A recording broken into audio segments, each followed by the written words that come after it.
কিছুদিন আগে ঢাকা জাতীয় স্টেডিয়ামে নেপালের বিপক্ষে বাইসাইকেল কিকে গোল করে দেশের কোনো ফুটবলার হিসেবে আন্তর্জাতিক ম্যাচে আলোচনায় এসেছিলেন হামজা চৌধুরী। সেই রেশ কাটতে না কাটতেই আল নাসেরের জার্সিতে বাইসাইকেল কিকে গোল করে সংবাদ দুনিয়ায় ব্রেকিংয়ে ক্রিশ্চিয়ানো রোনালদো। রোববার রাতে সৌদি প্রো লিগে আল খালেজের বিপক্ষে শূন্যে ভেসে গোল করেছেন আল নাসের তারকা। ম্যাচের ৯৬তম মিনিটে নাওফাক বাশারের ক্রস থেকে উল্টো দিক থেকে নিজেকে হাওয়ায় ভাসিয়ে দুর্দান্তভাবে বল জালে গড়ান পর্তুগিজ ফুটবলের এই মহাতারকা।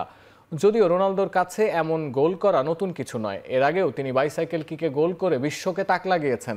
তবে বয়স যেহেতু ৪০, তাই এই সময়ে এমন গোল রোনালদো ও তার ভক্তদের কাছে বিশেষ কিছু।